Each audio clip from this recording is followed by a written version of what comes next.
నమస్తే, welcome back to Suman TV. ప్రస్తుతం మనతో పాటు ఉన్నారు ఎనలిస్ట్ మందరి కృష్ణారెడ్డి గారు. నమస్తే సార్. నమస్తే అమ్మా. సార్, యునైటెడ్ కింగ్డమ్ అది వీసా రూల్స్ ని మార్చేసిందంట. అంటే దీనికి అర్హతలు ఏంటి, అసలు ఎందుకు రూల్స్ మార్చారు, దీనికి ఎవరు బాధ్యులు అవుతారు అంటే ఈ వీసా మార్పుల వల్ల?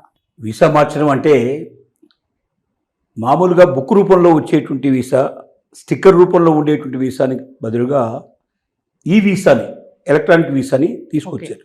డిజిటల్ సిస్టమ్ తీసుకొచ్చారు.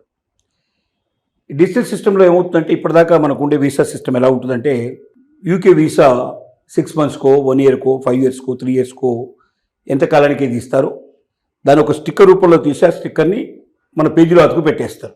అంటే మన పాస్పోర్ట్లో అతికేస్తారు. అది పాస్పోర్ట్ చూడంగానే ఆ వీసా కనబడుతుంది. ఆ వీసాని మనం ఇమిగ్రేషన్ టైం లోపల తీసుకెళ్ళి మనం ఎయిర్పోర్ట్లో చూపిస్తే దానికి స్టాంపింగ్ వేస్తారు. ఆ తర్వాత అది ఎంతకాలం ఉండాలో దాని ప్రకారంగా ఆ టైం పీరియడ్ దాకా దాన్ని వ్యాలిడిటీ ఇస్తారు. ఇప్పుడు ఇలా చేయడం వల్ల ఏమవుతుందంటే, కొంతమంది మోసపూరితంగా డూప్లికేట్ వీసాలను కూడా తయారు చేస్తున్నట్టుగా కొన్ని బయటపడ్డాయి.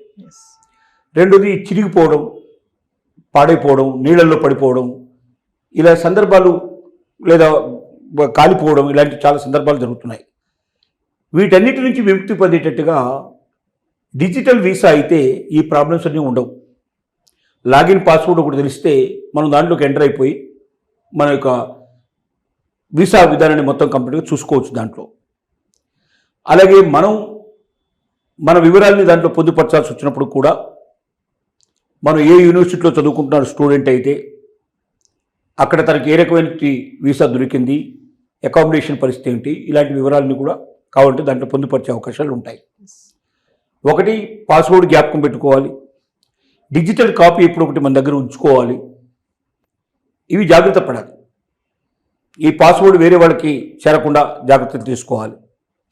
ఈ వీసాలో ఉండేటువంటి కొన్ని కొత్త విధానాలు, ఇది మొత్తం యూరోప్ అంతా కూడా అమలు చేసే ప్రయత్నం జరుగుతుంది. యూకేలో మొట్టమొదటిగా దీన్ని అమలు చేయబోతున్నారు. ఈ నెల 15వ తారీఖు, ఈ రోజు నుంచే ఇది అమలు చేయబోతున్నారు. కాబట్టి ఇక్కడ నుంచి భవిష్యత్తులో ఆ పాత విధానాలు పట్టుకొని, పాత వీసాను పట్టుకొని మనం చూడటం కాదు, పాత వీసా ఉన్న వాళ్ళందరూ కూడా కొత్త దానికి అప్లై చేసుకోవాలి. డిజిటల్ వీసా తీసుకోవాలి. ఆ డిజిటల్ వీసాలో చెప్పినటువంటి నిబంధనలన్నీ పాటించాలి. ఆ పాస్వర్డ్ ఎవరికి వెళ్లకుండా మనం జాగ్రత్త పడాలి. డిజిటల్ కాపీ ఇప్పుడు మన దగ్గర ఉంచుకోవాలి. ఈ జాగ్రత్తలు తీసుకుంటేనే సేఫ్గా యూకేలో ప్రవేశించడం కానీ, యూకే నుంచి పని పూర్తి చేసుకొని బయటికి రావడం కానీ జరుగుతుంది. లేదా ఎక్కడైనా పాస్వర్డ్ మర్చిపోతే చాలా ఇబ్బంది పడే పరిస్థితి ఏర్పడుతుంది. అలాగే డిజిటల్ కాపీ మనం పోగొట్టుకున్నా కూడా ఇబ్బంది పడే పరిస్థితి ఏర్పడుతుంది. ఈ జాగ్రత్తలు తీసుకోవాలి. ఇప్పటిదాకా జరిగింది ఒక ఎత్తు, ఇక జరగబోయేది మరొక ఎత్తు. ఇప్పటిదాకా వీసాలు, ఇప్పటిదాకా ఉండేటువంటి పాస్పోర్ట్ సిస్టమ్ మారిపోయి, పాస్పోర్ట్ అట్లాగే ఉంటుంది కానీ పాస్పోర్ట్లో వీసాని అంటించడం కాకుండా డిజిటల్ రూపంలో ఉంటుంది. ఈ కొత్త జాగ్రత్తలు తీసుకోవాలి.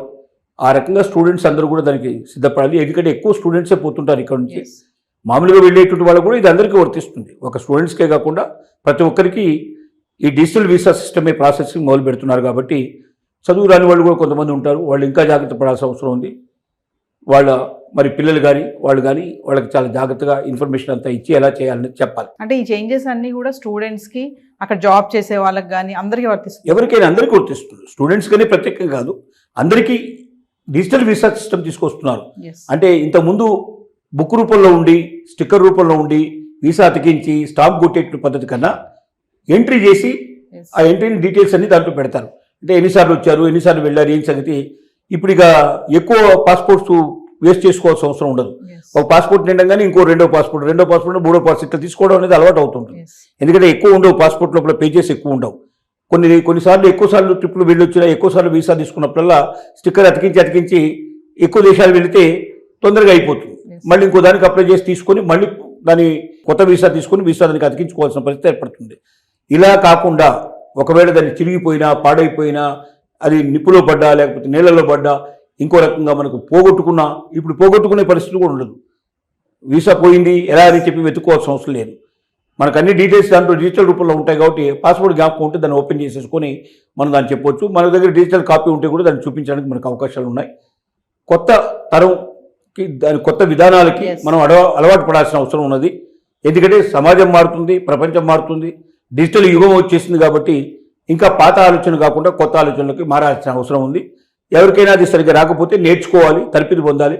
లేక అలాంటి వాళ్ళు ప్రయాణం చేస్తున్నప్పుడు వాళ్ళ వెంట చదువుకున్న వాళ్ళు, తెలిసిన వాళ్ళు కూడా ఉండి ఆ ప్రయాణాన్ని పూర్తి చేసేట్టుగా చేయాలి. ఎస్, అంటే టెక్నాలజీ పరంగా అప్డేట్ అవ్వడమేనా సార్ ఇది? మామూలుగా ఇమిగ్రేషన్ విధానంలో ఈ డిజిటల్ విధానం తీసుకురావడం అప్డేట్ ఇది. అప్డేటు కొత్త విధానానికి అలవాటు పడడం, కొత్త సమాజానికి, కొత్త పద్ధతికి, కొత్త ప్రపంచానికి అలవాటు పడడానికి ప్రయత్నం చేయడం, సేఫ్టీ మెజర్స్ తీసుకోవడం. ఎస్. ఎందుకంటే అలాంటి పాస్పోర్ట్స్, వీసాలు ఎవరు దొంగిలించడానికి అవకాశం ఉంటుంది. ఇప్పుడు మనం చూస్తున్నాం, చాలా దేశాల్లో వెళ్తే వాళ్ళ పాస్పోర్ట్ లాగేసుకుంటారు, వాళ్ళ వీసా లాగేసుకుంటారు. ఇక ఇప్పుడు దీంట్లో అట్లాంటి అవకాశాలు ఉండవు. ఎస్. ఎందుకంటే అది డిజిటల్లో భద్రంగా ఉంటుంది కాబట్టి ఆ డిజిటల్ జ్ఞాపకం పెట్టుకుంటే మనం ఆటోమేటిక్గా దాంట్లోకి వెళ్ళడానికి మనకు అవకాశం ఉంటుంది. అది పోయినా కూడా మనకి పోతుందన్న భయం లేదు, బెంగ లేకుండా మనం హాయిగా జీవితాన్ని కొనసాగించడానికి అవకాశాలు ఉంటాయి. Yes, thank you sir.